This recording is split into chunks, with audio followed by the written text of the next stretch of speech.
गणों सहित वीरभद्र और महाकाली का दक्ष यज्ञ विध्वंस करने के लिए प्रार्थना। हे नारद, महेश्वर के कहे गए इन वचनों को आदर पूर्वक सुनकर वीरभद्र बहुत संतुष्ट हुए। उन्होंने महेश को प्रणाम किया। तत्पश्चात त्रिशूलधारी उन देवताओं की आज्ञा की और शिरोधार्य करके वीरभद्र वहां से शीघ्र ही दक्ष के यज्ञ की ओर चल पड़ा। भगवान शिव ने प्रलयाग्नि के समान करोड़ों महावीर गणों को केवल शोभा के लिए उनके साथ भेज दिया। वे बलशाली तथा वीर गण वीरभद्र के आगे और पीछे भी चल रहे थे और कौतूहल करते हुए वीरभद्र सहित जो लाखों गण थे वे काल के भी काल शिव के पार्षद थे। वे सब रुद्र के सामने थे। महात्मा वीरभद्र शिव के समान ही वेशभूषा धारण करके रथ पर बैठकर उन गणों के साथ चल पड़े और उनकी 1000 भुजाएं थी। उनके शरीर में नागराज लिपटे हुए थे। वे प्रबल और भयंकर दिखाई दे रहे थे। उनका रथ 8 लाख हाथ विस्तार वाला था तथा 10,000 सींग जुटे हुए थे जो प्रलय काल पूर्व रथ को खींच रहे थे। उसी प्रकार बहुत से प्रबल सिंह, शार्दुल, मगर, मत्स्य और हजारों हाथी उनके पार्श्व रक्षक थे। और इस प्रकार जब दक्ष के विनाश के लिए वीरभद्र ने प्रस्थान किया, उस समय कल्प वृक्षों से फूलों की वर्षा होने लगी। सभी गणों ने शिवजी के कार्य के लिए चेष्टा करने वाले वीरभद्र की स्तुति की और उस यात्रा के उत्सव में कौतूहल करने लगे। उसी समय काली, कार्तायनी, ईशानी, चामुंडा और मुंड मर्दनी, भद्रकाली, भद्रा, त्वरिता तथा वैष्णवी इन 9 दुर्गाओं तथा समस्त भूत गणों के साथ महाकाली दक्ष का विनाश करने के लिए चल पड़ी। शिव की आज्ञा के पालक डाकनी, शाकनी, भूत, प्रथम गुहक, कुष्मांडक और परपट्ट, चट्टक, ब्रह्म राक्षस, भैरव, क्षेत्रपाल वीर दक्ष के यज्ञ का विनाश करने के लिए तुरंत चल दिए और उस प्रकार 64 गणों के साथ योगिनियों का मंडल भी सहसा कुर्पित होकर दक्ष यज्ञ का विनाश करने के लिए निकल पड़ा। हे नारद, उन सभी गणों के धैर्यशाली तथा महाबली मुख्य गणों का जो समूह था उसकी संख्या को सुनिए। शंकुकर्ण नामक गणेश्वर 10 करोड़ गणों के साथ, केकराक्ष 10 करोड़ गणों के साथ तथा विकृत 8 करोड़ गणों के साथ चल पड़े।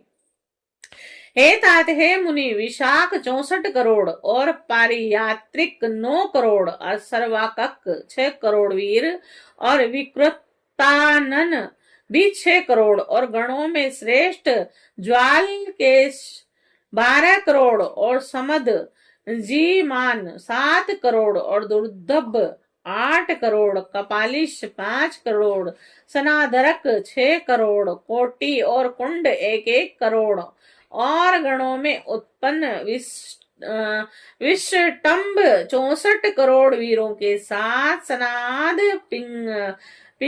पिंपल 1000 करोड़ और आवेशन तथा चंद्र तापन 8-8 करोड़ गणाधीश महावेश 1000 करोड़ गणों के साथ कुंडी 12 करोड़ और गण श्रेष्ठ पर्वतक भी 12 करोड़ गणों के साथ दक्ष यज्ञ का विध्वंस करने के लिए चल पड़े। काल काल तक महाकाल 100 करोड़ गणों को साथ लेकर दक्ष यज्ञ की ओर चल पड़े। हे तात, अग्निकृत 100 करोड़, अग्निमुख 1 करोड़, आदित्य मृधा तथा घनवाह 1-1 करोड़ और सना 100 करोड़, गण कुमुद 1 करोड़, गणेश्वर, अमोघ तथा कोकिल 1-1 करोड़ और गणाधीश काष्ठागूढ़, सुकेशी, वृषभ और सुमंत्रक 64 करोड़ गणों के साथ लेकर चले। हे तात, गणों में श्रेष्ठ काक पादोदर 60 करोड़ गण श्रेष्ठ संतानक 60 करोड़, महाबल तथा पूगव 9 करोड़, गणाधीश मधुपिंग 9 करोड़ और नील तथा पूर्णभद्र 90 करोड़ गणों को साथ लेकर चल पड़े। गणराज चतुर वक्त्र 100 करोड़ गणों के साथ लेकर चला। और हे मुने, गणेश्वर विरूपाक्ष ताल केतु औषधाश्य तथा गणेश्वर 85 64 करोड़ सवर्तक सय प्रभु कुलीन लोकांतक दीप्तात्मा दैत्यांतक एवं शिव के परम प्रिय गण श्रीमान श्रृंगी और किरीट अश्नि बालक और सहस्त्रक 64 करोड़ गणों के साथ चल दिए। महावीर तथा विद्येश्वर वीरभद्र और शिव जी की आज्ञा से बीसों सैकड़ों तथा हजारों करोड़ गुणों से घिरे हुए वहां पहुंचे।